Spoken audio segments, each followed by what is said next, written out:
ఓట్ల తొలగింపులో వైకాపా కుట్ర ఓ question mark. ప్రతిపక్షాల ఓట్లను కావాలని తీసేస్తున్న ఎన్నికల అధికారులకు కనిపించదు. దోషులపై క్రిమినల్ కేసులు లేవు. సూత్రధారులపై దర్యాప్తు చేయరు. కేంద్ర ఎన్నికల సంఘం సమగ్ర విచారణ చేపట్టాలి. నేడు రేపు సిఈసి ఉన్నతాధికారుల సమీక్ష. వాళ్ళని ప్రభావితం చేసేటటువంటి అంశం. ఆంధ్రప్రదేశ్లో అసలు జరుగుతున్న వాస్తవాన్ని దాచేస్తూ ఇన్ని దొంగ వార్తలు రాస్తే అంతగా ఆ ఇష్యూ వృధా అయిపోతుంది. ఇక్కడ వాస్తవం జరుగుతున్నది ఏంటి? ఒక తమిళనాడు కర్ణాటక బార్డర్స్లో డబుల్ ఓట్లు ఉంటాయి. ఎందుకని? కర్ణాటక వాళ్ళకి ఇక్కడ ఓట్లు కూడా తీపిచ్చిస్తాం, అట్లాగే తమిళనాడు వాళ్ళకి ఇక్కడ ఓట్లు తీపిచ్చిస్తాం. కుప్పం కావచ్చు, లేకపోతే పొంగనూరు కావచ్చు, ఆ చుట్టుపక్కల ఉన్నటువంటి అంటే చిత్తూరు, అనంతపురం పరిసర ప్రాంతాల్లో ఉన్నటువంటి అట్లాంటి డబుల్ ఓట్లు ఉంటాయి. అట్లాగే మనకి ఉత్తరాంధ్రలో కూడా అంటే అటు పక్కన ఒరిస్సా వాళ్ళకి ఇటు పక్కన ఓట్లు తీపిస్తుంటారు.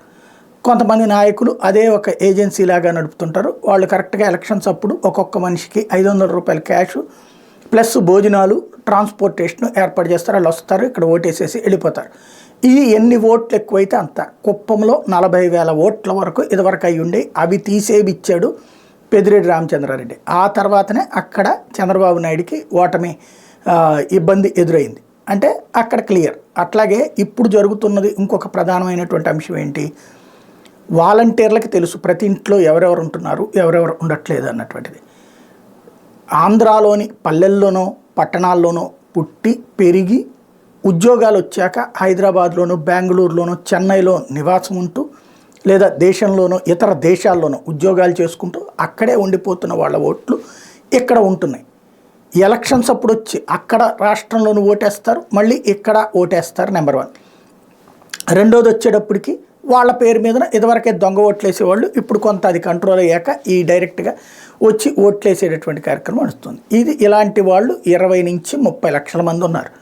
ఇందులో తెలుగుదేశం పార్టీ వాళ్ళు ఎవరైతే ఇతర రాష్ట్రాల్లో ఉంటారో వాళ్ళ ఓట్లు ఆపేపిచ్చి వైఎస్ఆర్ కాంగ్రెస్ పార్టీ వాళ్ళ ఓట్లు మాత్రం ఉంచుతున్నారు. ఇది అసలు వాస్తవం. ఇది ఇతర రాష్ట్రాల్లో ఉన్నటువంటి వాళ్ళకి సంబంధించి. అంతే తప్పించి ఇంతకుముందు కూడా నేను చెప్పాను, 0 ఓట్ అంటే 0 డోర్ నెంబర్ అంటే ఒక ఏరియాలో డోర్ నెంబర్లు ఇవ్వనప్పుడు ఆ సమీప డోర్ నెంబర్ అని పెడతారు.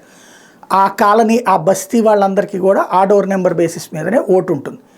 దాన్ని ఇక్కడ వక్రీకరించి ప్రజలకు ఇక్కడ తెలియదా అంటే అన్ని పత్రికలకి తెలుసు విషయాలు ఏంటి అన్నటువంటి. కానీ ఇప్పుడు నేను చెప్పినటువంటి వివరణాత్మకమైనటువంటి వార్తలు